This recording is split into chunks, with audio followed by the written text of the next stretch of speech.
Hello guys, how are you today? I hope you're fine. Our topic today is the periodic table. So today we're going to talk about the periodic table. Periodic table is also known as the periodic table of elements, which is a tabular display of the chemical elements which are arranged according to their atomic number, electron configuration, and recurring properties. So we're going to talk about each in details. So let's start now. So in the periodic table, the elements are arranged according to their groups. Can you see now? Here, this is group 1, group 2, this is group 3. We call them here transition elements, okay, until here. This is group 3. And then we have group 4, and then 5, and then 6, and then 7, and this is 8, or we call it 0. So this group, we call it the alkali metals. Okay, so this group here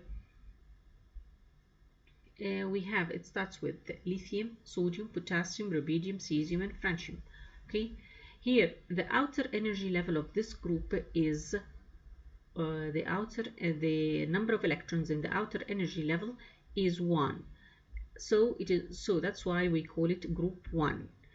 Here in group 2, the outer energy, the number of electrons in the outer energy level in this group is 2. So we call this group 2. Again, so this group 2, we call it alkali earth metals. Alkali earth metals. So this is like beryllium, magnesium, calcium, and so on. Okay. The group 3, okay, like the most common, or the important ones, like iron, cobalt, nickel, copper, zinc, silver, gold, magnesium, mercury. Okay, and then we have here aluminium. Okay, all this is group 3. Here, this part we call it transition elements. Transition elements. So this is group 3. Then we go to group 4. So from group 1 to group 3, we call them metals. So we call these elements metals. Then we go to group 4, like carbon. The number of electrons in the outer energy level is 4, so we call it group 4. Then we go to the next one is group 5, which is the nitrogen. Okay, and then so the number of electrons in the outer energy level is 5. That's why we call it group 5. Here oxygen. Here also we have the outer energy level is contains 6 electrons. Okay, so here, and this one, the last one here, we have group 7, where the outer energy level, the number of electrons in the outer energy level is 7.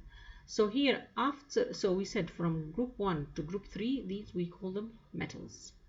Here from group 4 to group 7, we call them non-metals. So here non-metals, they have 4, 5, 6, 7, or they can gain or share electrons. So non-metals, they can share or gain electrons, while metals, they have only 1 or 2 or 3 electrons in the outer energy level, so it's easy for them to lose the electrons, while the non-metals, they gain or share electrons. The last group here, we call them the inert gases. Why is that? Because their outer energy level is complete. We're going to see what are the numbers that make a complete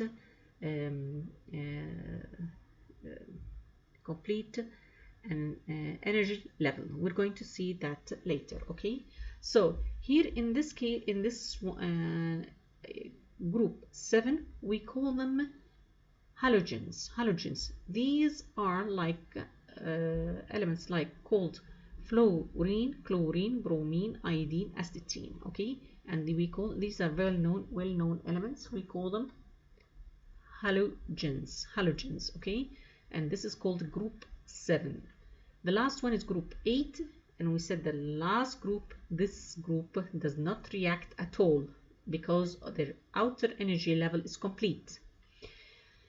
From 4 to 5, of course, they gain or share electrons, and from 1 to group 3, they lose electrons. It's easy for them to lose, okay, because they have only one electron here. So group 1 has only one electron in their outer energy level, and group 2 has only 2 electrons in their outer energy level, so it's easy for them to lose them. And group 3 has 3 electrons in their outer energy level, so it's easy for them to lose.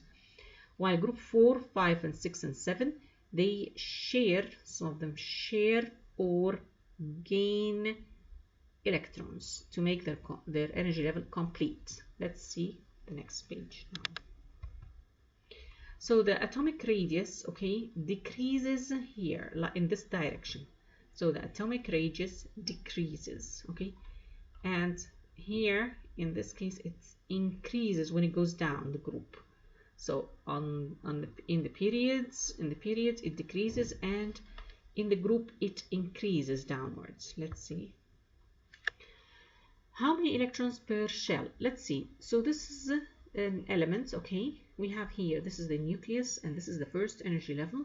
It contains 2 electrons. So the maximum number of electrons are in the first energy level is 2, must be 2. So, and then we have the next one. We have the maximum number of electrons is 8. So can you see how it's arranged?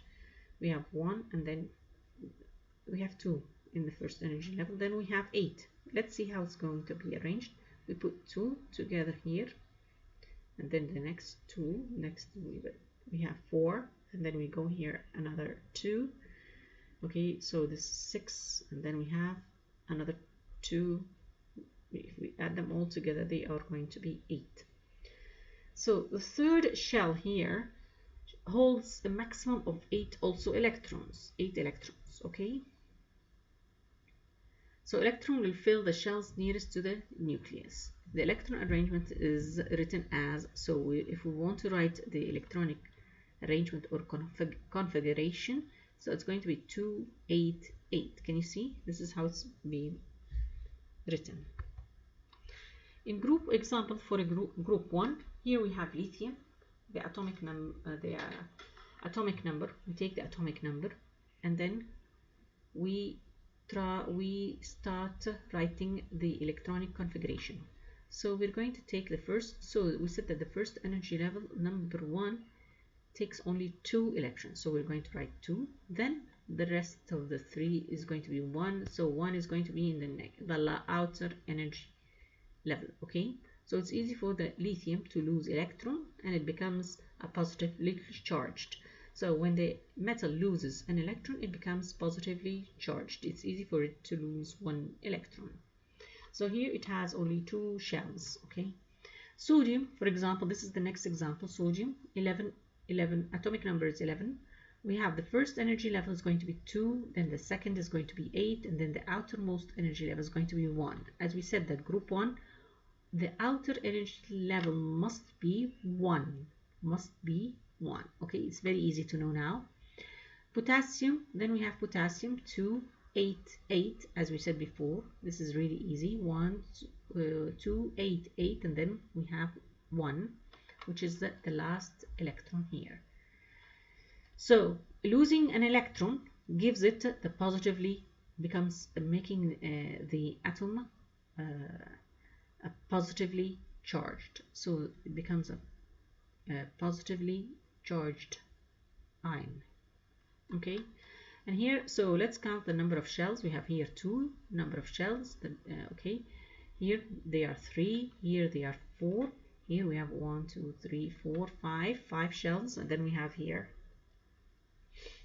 1, 2, 3, 4, 5, 6 shells, okay. As you go down the group, can you see what's happening here? The atomic radius increases. Can you see it's increasing? Can you see this is the atomic radius starts to increase? This is the radius starts. Can you see from here? It was so small, and the radius starts to grow. So it increases down the group. Can you see now? Alkali metals. Okay, this is group 1. In the periodic table, very reactive metal. Okay, it's very reactive. It's very easy to lose the electron, becomes positively charged. That do not occur that's why it doesn't occur freely in nature, so it's found in a combined form. These metals have only one electron in their outer energy level. Lithium, sodium, potassium, rubidium, cesium, francium. Alkali metals, okay, again here this is the symbol of lithium. You have to learn the symbol of each element. Lithium, sodium Na, potassium K, rubidium Rb, cesium Cs, francium Fr. Okay, you have to learn the name of the elements and the symbol, and their atomic number is very important because this will help you in writing down the electronic configuration of the elements if it comes in exams. So let's see here some of the properties here. Here we have reactivity with water. These elements need to lose one electron to be a noble gas, and we said noble gases are their outer energy level is complete. So in order to be a noble, like noble gases, so they lose their electron to be a noble gas. Losing electron is called oxidation.